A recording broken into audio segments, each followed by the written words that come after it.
Yo, this is Caskey. I am the Black Sheep, and I just jumped off the porch with Dirty Glove Bastard. Still in the Cadillac swerve, making church money I'm concerned. 2 self. All right, so we got the one and only Caskey, the Black Sheep, jumping off the porch with us today. Yes, sir. Honored to be here. I appreciate you pulling up too, man. Appreciate y'all, man. Love the platform. Appreciate that, man. Like we was talking off camera, man. It's like this shit running deep, man. Yeah, I've been following what y'all been doing for a long time, and I don't know, you just put spotlight on dope artists before they're like at that platform a lot of times. Like, I don't know, I just seen all the shit y'all did with the Florida artists. Oh yeah. Just how y'all did Coley. Yeah. I'm from Florida too, man. Oh, okay, what part? Yeah. So I was born in Miami, grew up in Broward, and then moved to Tampa when I was like 13. Oh yeah, so you know Coley Slide. Oh, absolutely. Yeah, he's fire. Yeah, so that was like my first, when I joined DGB back in like 2008, my thing was, man, I want to put Florida on. Because in 2008, got so many talented artists, bro. Yeah, and in 2008, Florida was getting overlooked. Yeah. Like, I think that's right when Rick Ross was really starting to pop too. Yeah, it was weird. Like, I don't know, there's like, especially Orlando, like when I was first coming up, I didn't feel like there was like a big scene, but the older I get, the more there's like so many fire artists from from South Florida, like, and then South Florida kind of got their wave, but it was a lot of the like underground, like rage stuff,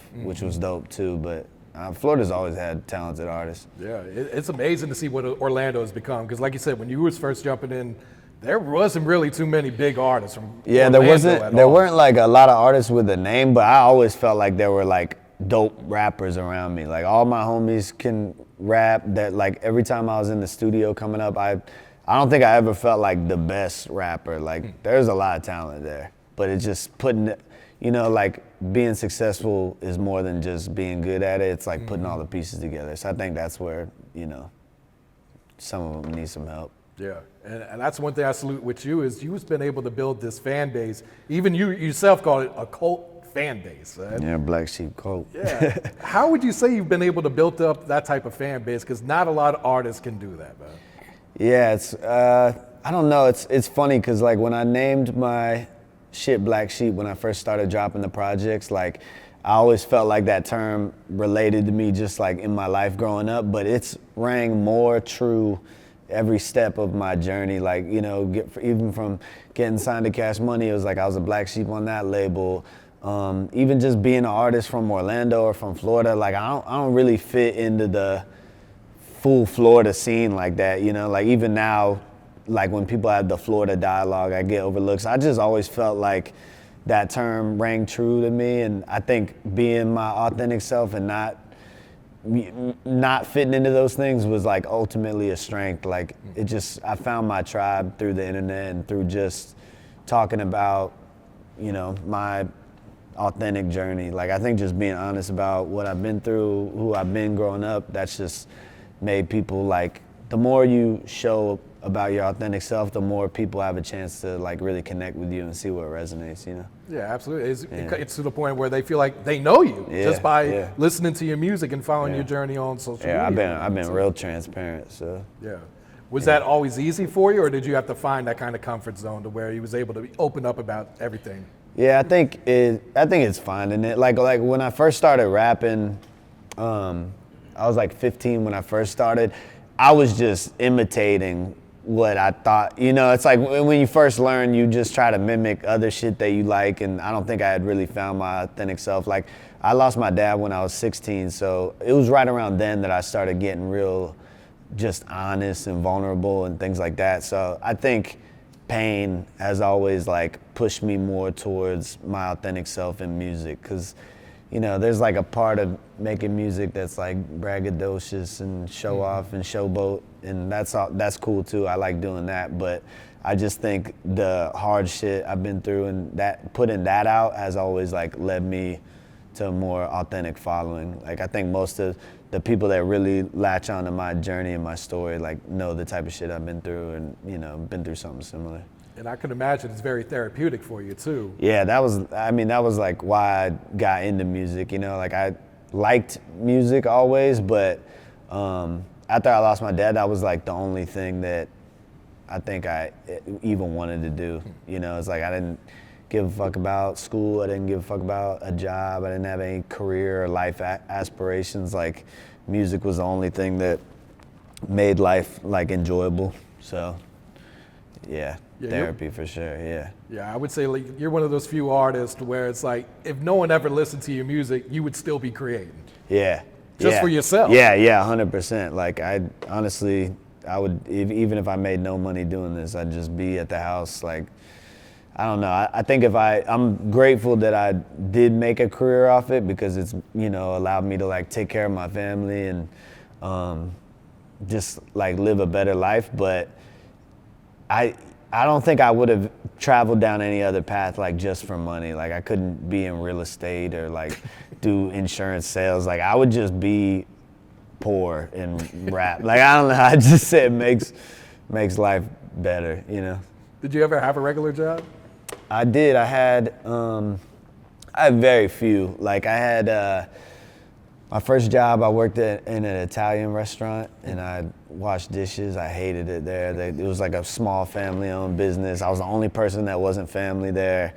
Just, they worked the shit out of me, and, you know, I still like sold weed on the side, but I always kind of like made just as much money. Like, I wasn't like the biggest drug dealer, but I always made just enough, as much money selling, you know, whatever. So it's like, I did that for a little bit, quit that, stayed with selling weed and selling drugs, and then I tried doing landscaping for a little while. Like, I had homies that were making good money with that, but it was Doing a that lot. in the Florida. Yeah, in no Florida way, it's man. different. And then I worked at KFC for like one of my homies got me a job there because he was like, you need something like legit. And I think I lasted like, 6 months there and got fired. And then honestly, like, I think it was like less than a year after I got fired that I got signed to Cash Money. So it's like, shit. I won that. But I've only had like literally 3 jobs. And I wasn't particularly good at any of them. Like, it just wasn't my thing. Yeah, it's like you were just working just because you had Yeah, to. Right? you know, I mean, that's, in all respect to everybody that does that, it's like a necessary thing. I wish I wasn't such a shithead at that time. Like, I didn't see any value in it. And I just, like I said, at that time, like, I just kind of wasn't very future oriented. Like, I was just, didn't give a fuck what happened. So it's like the work, trying to sustain some job didn't really matter to me. I've kind of always like lived by the edge of the ride. I got you, man. Yeah. Going back to your fans, man, I'm sure you received countless messages just talking about, you know, how your music has helped them through certain situations in life. What does that mean to you when you receive those type of messages? I mean, it makes you feel like you're living your purpose, you know, like what you're doing has meaning. Because it's one thing to just get admiration for the sake of it. Like, you know, I had a lot of that like kind of early on, because there were less people familiar with my story. Like, when I first signed to Cash Money, because I was young when I did that, and I was a pretty new artist to most people. And so I've had like taste of just the blanket admiration or like praise without that deeper element. And then that felt weird. Like, it didn't really resonate because I wasn't super happy with myself at that time, or like, you know, my life or who I was as a person. So getting, you know, praise that's coupled with like, oh, you changed my life because of this thing, or you had this positive influence on me, or your music resonated, that's worth more than anything. Like, that's the dopest shit to me. Because even for myself, like, my favorite music artist, the one that like really changed my life, I feel like they were never the biggest artists anyways. Like, some of my favorite bands people have probably never heard of, and they're not, you know, they were never on the radio, they weren't big. So to me, I've always like known that the value of music is just how it impacts you. Like, the numbers it's easy, like, once you're in this shit, to think about numbers and shit and keep trying to reach those like accolades, but the quality of the interactions is like so much more rich, you know? Yeah. Because having 1 million people that don't really give a fuck about you is nothing. You'd rather have 100 people that are like, you changed my life, you know? Absolutely, man. Yeah, so I'm blessed for that. Is there any songs that you made that's kind of hard for you to go back and listen to because it kind of just brings you back to a dark place, or? A lot, but I wouldn't say they're like hard for me to listen to, because I kind of enjoy that part of music. Like, I like that music can take you back to a painful place, because there's some element of it that, like, when it's a song that's taking you there, it doesn't feel like all the way hopeless. Like when you're actually in the experience, that's different. You know, thinking about an experience like that, or, you know, things you've been through, that could take you really dark place. But even like records that make me think about my dad or make me think about my childhood, there's still this element of like, we're gonna get through this. That's like a part of the music essence. I don't know how to really explain that. But so there's a lot of songs that make me think about those things. You know, I just put out one on the new album called Dixie. It's about my mom, my childhood, yeah. And so that's like, I can't listen to that song without crying, but it's not like necessarily like hard for me to revisit, like, cause I really like lived all those elements for so long. So it's like, when I cry listening to that, it's more just like, holy shit, we made it through all that shit, you know? It's like, there's an element of hope, which is cool. What's the relationship like with your mom today? Oh, it's awesome. Yeah, it's awesome. She's one of my best friends. Like, we're super close. We talk all the time. I actually just moved back to, I was living in LA for a couple years. I just moved back to Orlando just to be closer to my family. Got engaged, my nephew's there. Like, I'm real close with my family right now. And like, I don't know, me and my mom, as I've matured over the years, we've like built a dope relationship. Because when I was young, you just don't, you don't like value those things in your life when you're super young. You just kind of view your parents as like whatever, they're always gonna be there. They're like an authority figure. But I like really have a lot of respect for my mom, like what she's been through in life. Like, she's a saint, and like, I think about the hard shit I've been through, she's been through, you know, 10 times that. Just, she had a rough life and a rough upbringing. And so she's just a example of like the grace I want to deal with tragedy through. And so I think she's awesome, and we're super close now. And she, you know, I'm sure when I first started rapping and making music, it was concerning, like hearing the shit I'm talking about. And like, you know, she would have preferred I went to college or something. But I always just like stayed true to what I knew I wanted to do. Like, I didn't ever waver on wanting to do music. And so once we got over that hump and she started to see that like, oh, you're really impacting people's lives with this, it was after that, she's like my #1 fan. Like, she'll watch this entire interview from start to finish for sure. Like, she reads the comments, she watches everything. But I remember the first time I did a show in Orlando, that was when I was like, she gets it now. Because it was like, I think it was like 300 people. It was like a sold out little small venue. But her just seeing the amount of people that were like excited about the shit, that like made it real to her, you know? Because before that, it was like, I'm getting arrested, I'm dropping out of school, I'm, you know, this stuff that, you know, on the surface like looks concerning. Yeah, so we're super close now. Okay. Yeah, for the record, let them know I didn't say nothing crazy that we had to cut out. The battery died.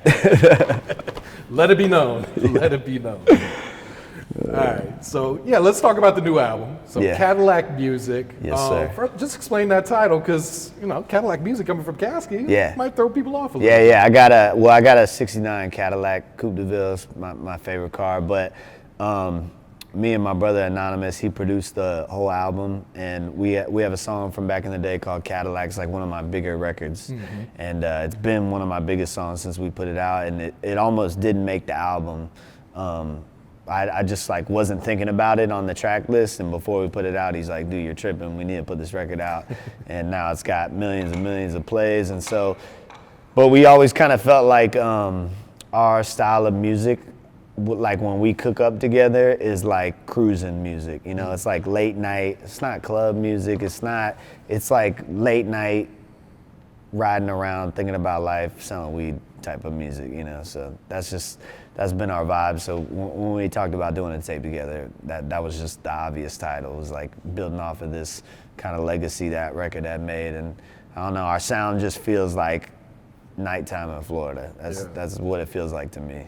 Absolutely, man. Yeah, it looks like fans are loving this album too. Yeah. The response has been, really dope, you know. Every project, like, you hope that it's gonna be received well, but I try just not to go in with any expectations, and sometimes shit that I think is really great isn't received as well, and sometimes the opposite. So I try to just not think about it too much. But it's been gratifying, like watching it get received well, because we worked on the album for like 8 or 9 months, which is a lot of projects I've done. I did in like shorter time spans, just because I like working like that. Like I like go rent an Airbnb for 2 weeks and just make a whole album. Like I can like obsess about shit and focus on it for a couple days. But this one was just a different approach. Like it was a just natural kind of way that it came about. Like I moved back, and so we were naturally just cooking up at my house all the time, and we just didn't rush the process, which was refreshing, because, you know, again, a lot of albums I'm like making it in a condensed time period. This one was like, if I didn't feel inspired one week, we didn't record, and then I'd wait for inspiration to hit. And so it was just a different approach. It's probably the longest amount of time I've spent on like an individual project. Yeah, it sounds like it's more organic and not forced at all. Yeah, and it's also, it just spans over a good amount of time, and so you get a lot of different approaches to records and stuff. Yeah, I'm really proud of it. And talk about the inspiration for the song "I'm a Virgin." Yeah, so well, one, I just thought the title was amazing. Like when I came up with the line, I was like, this is an amazing record title. Like, I'm a virgin. It's just so funny to me. And it's not what you expect when you click on the record. But the way that came about, we actually came to Atlanta a couple months ago to play 1RPM, the album, and just prepare for distribution. And we just kind of always, I learned from Birdman, like one of the things I learned when I was young working with him was he was like, we record all the way up till the album's turned in. Like, you don't just say it's done, because like when I dropped Black Sheep 2, which was like the first project Bird was on, and he narrated the whole album, all those things happened the night before it came out. Oh, wow. So like I was in Miami, he narrated the album the night before it came out. The feature we did, I hit Anonymous and was like, dude, I need a beat. It's 3 a.m, Bird wants to do a record. And so he sends me this beat, gets me the stems, and yeah, all that happened like less than 12 hours before the record. So I'm like scrambling to get it mixed, but it just exponentially turned up the album. And so that was like a lesson I learned from him, where he's like, you just always try to make something new before it comes out. So we're in Atlanta the night before, we're going to meet with 1RPM the next day, and we got in late, we ate, it was late at night, and we were thinking about passing out, and we were like, let's just set up the studio and try to make something. And it just came about super quick. Like, he made the beat in 20 minutes, and I sat down, and I didn't even have my whole setup for my microphone. I had like the thing that it goes into, and then I used like the coffee maker and stacked it and put a light on top of it, and I totally like rigged this thing to just hang, and we ended up making that, which was like one of the catchiest records we had made. So it was funny, because the next day when we went to play the record for people at 1RPM, that was like the main one people were talking about. And it's just funny to us how it's like always those last minute attempts that end up being dope. And then we shot the video on our iPhones just to prove a point. Really? Oh, yeah, wow. just to prove a point, because I've been guilty of this too, but like artists tend to, and I'm guilty as well, but artists tend to get in this trap of thinking like, I need the right budget and this big plan, and like, I don't know, over the years I've just learned a lot of things I put bigger budgets into, it didn't translate, and it really is about just the music and the moment and all this stuff. And I just wanted to make like approaching videos fun and challenging again. Like I've been shooting for a long time and with different directors, and like especially the homies Legit Looks, and so I'm like used to just handing that off and not really thinking about it. And so this was like a cool challenge for me and him. Like, we literally took 2 iPhones and got a little iPhone gimbal and shot it around Atlanta on the way home to Florida.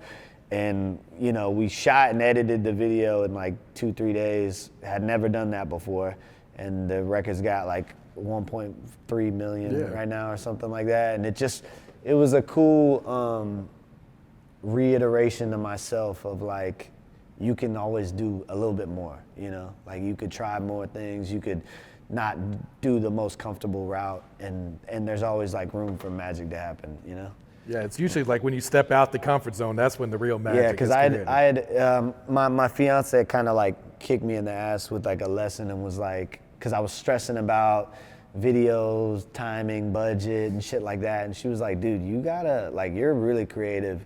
You gotta make that fun again and like not overthink it so much. And so like we went into that video with no plan. I've kind of tried to approach all the videos off the album like that, like not overthink them, make it enjoyable. Like it should be fun every step of the way. Like obviously music is a lot of work, but I think when you take away stress with things, a lot of times you get a better product. And so I don't know, it just turned out dope. We've kind of handled every video like that. Even the freestyles that we shot at my house, we shot those on iPhones in my backyard. And like the cleaning out my closet one, that did 1 million views in like 3 weeks. And I was like, I shot it on iPhones. I got videos I've spent 16, 17 grand on that didn't do that. And so, and that were out for years. So it's like, I don't know, it's just, you're constantly learning what works and what doesn't work in this, you know? Yeah, and sometimes you just never know either. Yeah, and like a lot of the things that make a record work are like, you can't plan them. They're not like tangible. You know, I could shoot the biggest, highest budget video to something, but if that's not the record that's meant to go, like it's been like that with every record of mine that's done more success than others. It's never the one I think. It's never I always have a plan for like one record to go, and it's always a different one. Like I realize I can't determine what of my own music is gonna succeed. You know? Yeah, they say the fans are gonna pick your singles. Yeah. So you can put the biggest budget behind whatever. Yeah. So I've just learned to not even think about it. You know, at this point, I'm just having fun, and I enjoy the process. And like, even if I never have another record that goes, like I'm in this flow right now where I enjoy making it, and I'm enjoying the successes I've had and the purpose I've had. And so it's like, it will never be an L at this point. You know, it's like I'm proud of things I've done, and so I'm just kind of enjoying that while continuing to work, you know. And that sounds like a great space to be in as a creative. It's like there's no pressure on you. Yeah, I've been in like all of the opposite spaces for a long time. You know, like when I was real early on, it was like I was just craving like getting to that next level, and then I hit certain levels and I was really unhappy with myself, so I wasn't even enjoying them. And then I've had the times where like, you know, all these other artists are blowing past me, and those are humbling too, because you're like, motherfucker, I should have been that. And it's a lesson in like who you really are as an artist. It's a lesson in like patience. And you know, I have a line in one of the freestyles where I was like, think about how Van Gogh never sold a lot of paintings while he was alive, and remind yourself that your accolades aren't how you are defined. And I tell artists that all the time, but it's harder to live it, where like, dude, Van Gogh is one of the most legendary painters of all time, but while he was alive, he sold almost nothing. And he was very unknown and an obscure painter, and so he probably wouldn't have died the way he did if he knew that was coming. So I just learned to like, you know, this shit's on God's timing, and it's not, I'm only in control of me, and the rest of the universe and how it orchestrates my successes or failures is like, there's only so much of it I can control. And so like, a big part of that is just your attitude towards it, and I've been trying to take responsibility of that, you know. Yeah, and that's all about growth as a man, as a person, you know. Yeah, because it's, I mean, dude, you'll forever be able to compare yourself to other people that are better than you, or that did it quicker than you, or that, you know, and it's like, what does any of that really fucking matter? Like, it really doesn't matter at the end of the day. That's what I've learned. It's like, dude, I'm just, the connections I've made and that my music has impacted anybody's life is cool enough to me right now. And so I'll let the rest come when it comes, and I just keep working and creating, because really what I like is the process of making music. Like, that's always been the part that is really dope to me, and everything else is kind of like a bonus from there, you know? Yeah, understood. Going back to Birdman, like, what's he really like? Because, you know, his name, his personality, his persona is bigger than life, and I don't feel like we really know the real Birdman. Yeah, Bird is funny because, I mean, I have nothing but positive things to say. Like, to me, he's the man. And it's funny because what I realized about him is that he's just doesn't give enough fucks about the internet to ever explain himself. Like, I've heard so many things, like even just since I signed to him, I've heard so many things that I know aren't true, or that I'm like, you know, why don't you speak on this? And he's just like, Nev, I don't give a fuck about any of that. We're making money. Like, so that's something that I respect and learn from him too. Is just like I'm more vocal on the internet. Like, I don't know, if somebody makes some claim, I'm probably pull out my phone and talk some shit, but I'm from that generation. But he don't even care. Like, I remember when the Wayne beef was going on, like with him and Wayne, and everybody was talking about this Cash Money beef and all this shit. I was at the Hit Factory every night. Birdman and Wayne parked next to each other every single night. They talked. They were, it's like the whole internet was making these claims, and Bird never once got on the internet to like defend himself.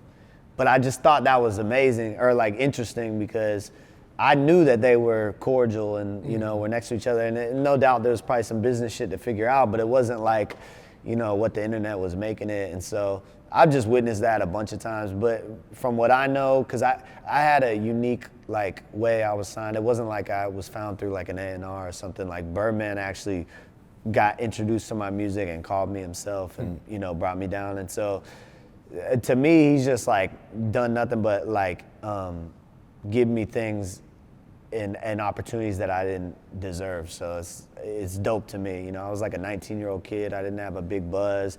He brought me to Miami, put me in the studio as long as I wanted, gave me a bag, gave me fucking as much weed as I wanted at the time, gave me game on how to travel, took me on, like riding the tour bus and flights and shit like that, and introduced me to just all these opportunities and a lifestyle that I hadn't seen before. Like, I'd never been around a Bugatti or exotic cars or, I watched the Super Bowl at his crib and shit. And so it's like, he's always been like a real genuine dude to me. And, I don't know, it's like, I remember the sentiment online, like around the time I signed, of them being like, Cash Money don't pay their artists and all this shit.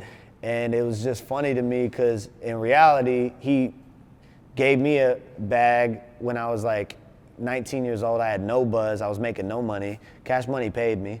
They let me put Cash Money on all my merch that I sold that I'd never had to pay them for. They never took a cut of my show money. And I got signed before streaming became a thing. So once streaming became a thing, they let me put all my albums out on streaming, and I kept that money. So, and they got me a tour bus for my first tour, even though I was a fucking opener, and that was probably obnoxious as fuck. But, when I look at the grand picture of my situation there, I'm like, dude, I could never say anything bad about that situation because, me not blowing up or making the most of that is on myself, and it's about, the headspace I was in and what I did with those opportunities. But like, nobody in this life owes you anything. And so when I look at something like that and I'm like, wow, that was nothing but net positives, like I'm grateful. And like him and Slim are just, they're really smart. They got a really good ear for music. They really are more passionate about music than most artists. They're in the studio every day and they don't even record.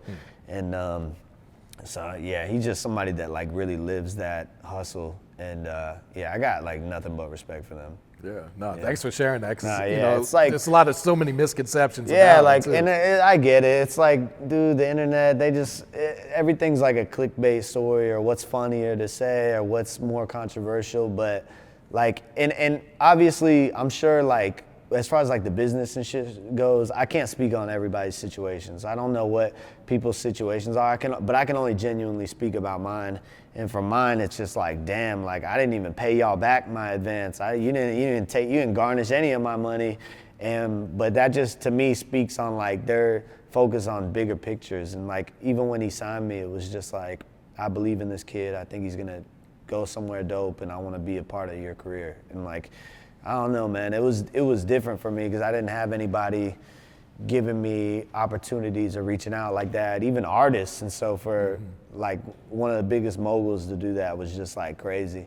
And in a lot of ways, like the reason why I didn't thrive enough on there was really just about myself and like my outlook on music. And I had like, I don't know, I had confidence issues, I had drug problems, I had trauma from being a kid, and all these things that like probably on some subconscious level, like I didn't feel like I really deserved to be a big artist. And so when I think about why that situation didn't work, I think about like myself and who I was, and I just had to do like growth as a person and, just come to respect what it took to make it more too, Yeah. Like ever since I like really just focused on being an independent artist, and I kind of stepped away. And we never had any bad falling out.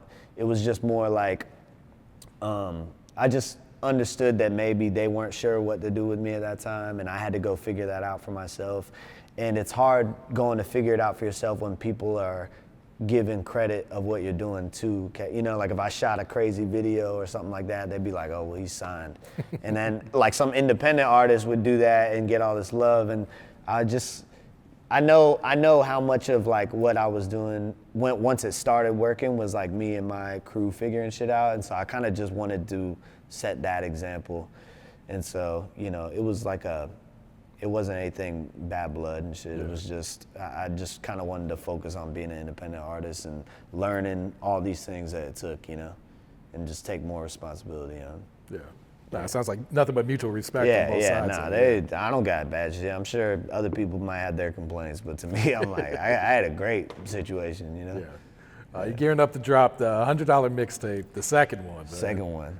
Let's go back to the first one. Like, yeah. What was the inspiration to say, let me just go ahead and throw out a $100 mixtape, see who bites on this? Well, obviously Nipsey Hussle like pioneered that. I think he did a $1,000 mixtape too, didn't he? Yeah. So and Jay-Z bought a few. He's a goat. goat. Or something. Yeah. So Nipsey, I've always had hella respect for Nipsey and just what he pushes as an artist and his hustle, and just being an independent artist, like a big part of it is just learning how to create value for your fans and how to make money in the process, because everything can't be for free. Like it costs money to put out more music, it costs money to, you know, take care of your family. So it's always about learning how to create value and exchange that with fans.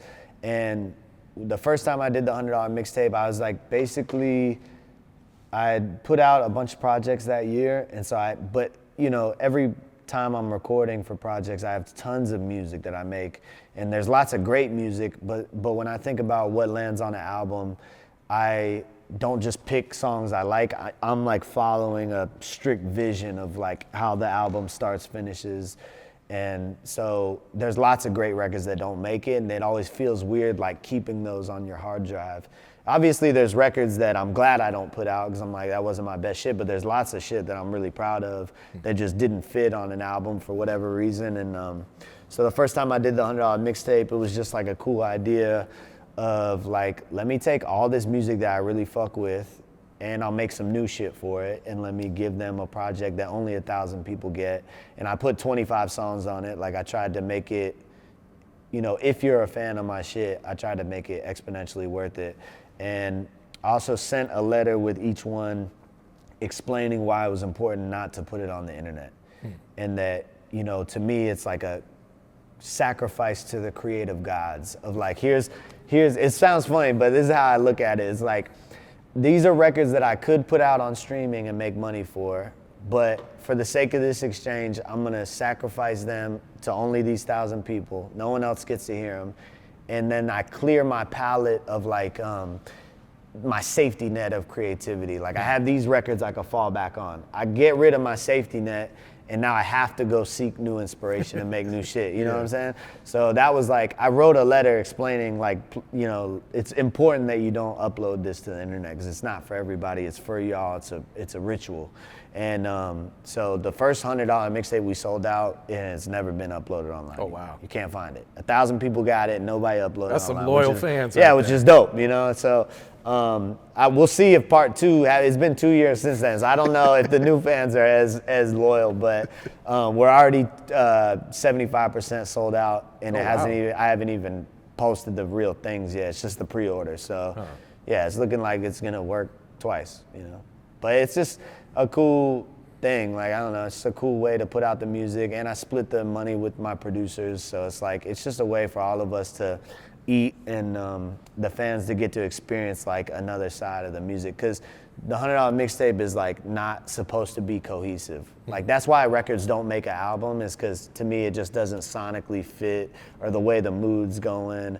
But the $100 mixtape is like all over, you know, it's not meant to sound like a straight run through album. It's meant to like capture these different moments over 2 years, you know? Yeah, and I feel like it's a great way to connect with the fans, because now you guys are sharing these, you know, Yeah, whatever it's just- amount of songs it's that just- no one else can have. Yeah, and it's just like to me, it's just a way to like connect deeper with those people that, you know, I'm not here to like sell anybody on it that's not a fan of me. I don't care. And like, but to the fans that do care about my journey and want to get more, like I know if like one of my favorite artists, like Kendrick Lamar or somebody, like I know if they had 25 records I couldn't hear anywhere else, I would pay $100 all day for those, if only a certain amount of people were getting them.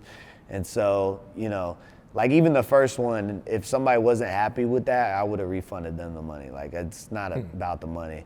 But everybody that got one that is a fan is like, this is the best $100 I've ever spent. Because I treated it like an album, you know? I cut new stuff for it and I mixed and mastered the whole thing. And like, you know, it's just, you got to get creative in this day and age because like, to be real, like it's, things like that, and like do you know La Russell? Mm-hmm. Great artist, and he's got a great format of how he like connects with his fans. He's got the proud to pay thing where like fans pay what they want for an album. Mm-hmm. Shit like that, shit like the $100 mixtape. All those things are just ways for like people to take pride in supporting an artist because it does require support to survive as an artist. You just liking my music.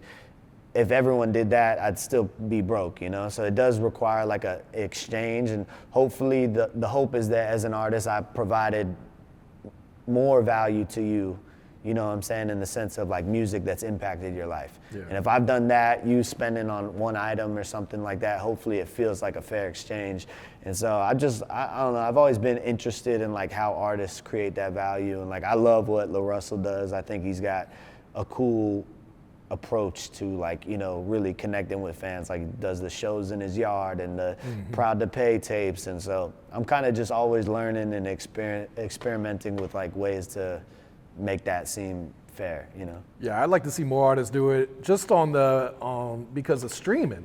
The way how little streaming pays. Well, that's what I was gonna explain, because a lot of fans don't get that. They see artists making a bunch of money on streams, but like in reality, you'd have to play a song of mine 1,500 times for it to even equal one sale. I make nothing. Yeah, so it's like I only make money off streams. Like I make decent money on streams, but it's only because there's so many people listening to it. But individually, nothing really adds up to that much. Mm-hmm. And so it's like, you know, especially if like you just want the artists you fuck with to like keep making the shit that you fuck with and not go chase hits and things like that, and play this stream farm game and all this shit to try to like inflate the numbers. Like I don't care about any of that. I just want to make my shit. So I'm like forever grateful for the people that do support and make that possible, because I've been able to like live a dope life and experience cool things, but I'm always putting all of the money back into music, you know? Like this is the first thing I bought myself. Like, you know, I take care of my mom, I pay my bills. I bought one chain in the course of 10 years, and the rest of that money has gone into making more art, you know? So it's cool. What was it like the Yelawolf tour this past fucking a few awesome. months ago, right? Yeah, awesome. Yeah, Wolf is like my favorite artist I've met in the game. Like we really got like a brotherhood now and a friendship. Like we talk to each other every couple of days, and he's just like cut from that same cloth that I'm cut from, of like real artist, and like really only cares about the art, doesn't give a fuck about anything else. He's so hard to get in a circle with. Like he's not a very friend, like I don't mean this in a bad way, but he's not friendly in the sense of he's reaching out to every artist that he thinks is dope. He cares about his circle, and he also watching all the elements of an artist to see if he really fucks with them long term.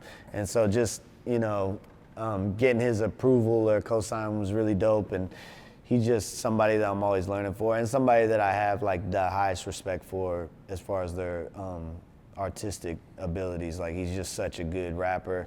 On tour, it was like a study hall for me. I'm like, wow, he's one of the best performers I've ever seen. So I'm watching him and his DJ and their chemistry and how he performs live, and I'm just fucking taking notes. Like the first day I was like visibly pissed off watching the show, and everybody was like, yo, you good? And I'm like, yeah, motherfucker, I just gotta go back to the drawing board. Like he's got it. Like he's one of the best performers I've ever seen. And I've seen a lot of shows, you know, so it was dope. You guys working on part 2 for the album? Yeah, we like, I'll be honest here because I just always tell people, yeah. But like really what happens, like we've definitely talked a bunch about doing part 2. And I went to Nashville for a session where we worked for like a week. We made a bunch of records, but we still felt like we weren't like in the flow of like knowing exactly what part 2 was gonna be, because part 1 just happened so effortlessly. And so with part 2, we're like, it needs to top that, and we need to be in a certain flow, and you can't force those things. You gotta let them come. So like some of the records that we did in that session, I put on Cadillac Music, like Firestarter was one of those. Okay. And then one of the records that we did ended up on his album that hasn't come out yet. He's got an album called War Story coming. The second track on that is one that we made during that session. But yeah, we just, like, we work all the time, and I go to Nashville every once in a while and we work. So we're just waiting for the flow to be there. But like, we're working on a rap album for me that he's helping me with, and working on that simultaneously. So no set time on when it happens, but it's inevitable. Like, we both had so much fun doing that project, and it got such a good response that we got to. Yeah. I know fans just ready for it, man. Yeah, nah, for sure. They hound me every day. It don't matter what song I post. If I post a song or an album coming, they're like, when's Yelawolf Black Sheep 2 coming? And I'm like, motherfucker, I shouldn't have even fucking mentioned that we were working on it, but it's all good. Speaking of Nashville, talk about the relationship with Jelly Roll, and what's your thoughts on his career, this turn that he's made? Dude, there's not an artist I could be more happy to see win. Like, Jelly Roll is the most genuine artist in the game. Like, he was the very first artist that I worked with. A lot of people don't know this, but we were talking about Doug from CSR, who used to manage me. When I was like 18, 19 years old, Jelly Roll was coming to Orlando, like, just for something, and he was like, I hope you don't mind me saying this, but I think I paid like $250 to link with him and do a record. And we never even put the record out. We made this song, we shot a video, and for whatever reason down the line, I didn't feel like it fit what I was working on, so I didn't put it out. But we made a friendship there. He got to meet my homies, I met his homies, and we've stayed in contact since then. He was the very first artist that I met, and he ultimately introduced me to Doobie, to Highlight, to Yelawolf. Like, Jelly Roll's who made the connection with me and Yelawolf in LA when I was living out there. He was opening for Wolf on a tour, and he called me and was like, I think you and Wolf would get along. Come meet me. So he's just always been like the most genuine dude. He's got a great heart. He's a great artist. And so seeing him win is like inspiring for so many reasons. Cause like, one, cause he deserves it, but two, because he's really like been at this for a really long time. Like, he was at it longer than I was. I've been at it a long time. And so it's cool. You always hear about the artists that are blowing up quickly or just started making music. Those stories like rise to the top because they're such unique occurrences. But like the story of the artist that's really been at it for a long time that then figures it out and wins or like has a comeback, that is way more inspiring to me because it's more, it's something you can aspire to. You know, it's like you can't just aspire to win the lottery and like have an overnight something, but like you can aspire to work for 10 years and be committed to something. And so that's always what I've learned from Jelly. We actually went to a show in South Carolina of Jelly's when I was on the Wolf tour because we had an off day and then Wolf was on that show. And dude, we went and there was 20,000 people in the stadium. It was insane. He's one of the biggest country artists. Dude, I've been at Jelly shows when there wasn't a lot of people. Same with my shit. We've all been through that. And seeing him with 20,000 people in this big screen that was bigger than this whole room, like in the graphics, and like he's a superstar, bro. It was awesome to see. So he's just somebody I always cheer for and want to see win. Like he really deserves it, bro. Absolutely. It's not surprising to me seeing like his speeches or his clips go viral because I've heard those things from him for so long, the way he talks and the conviction he speaks with, and he's like a preacher's son. Like, yeah, he's just got that energy about him, so it makes sense to me. Yeah. Shout out Jelly, man. Yeah, shout out Jelly, man. All right, Caskey, looking ahead 2024, man. What should fans expect? What's some goals you got set for yourself? Yeah, goals. I mean, definitely going on tour. I'm getting married in February, so that's a personal goal thing I'm excited about. Going on tour, new album, I'm gonna stop saying what they are ahead of time because then people just start hounding me for them, and I don't want to like give away what's special about this one. But definitely, new album. Forever gonna put out new music. I mean, at some point I might even pivot and make a metal album. Like I'm forever inspired. So, more music, more art, probably more face tats. Who knows? Just fucking surprise everybody. That's the goal. For sure, man. Yeah. Want to give it any shout outs, any parting words before we wrap it up here? Just shout out to everybody that's fucking ever played my music and even the people who haven't heard it yet. I hope you discover it. I'm grateful to be here, grateful for life. Yeah. All right, cool. Appreciate you, bro. Yeah. Appreciate you, man. Still in the Cadillac swerve, making church money up a sermon. 2 cell phones I've been served.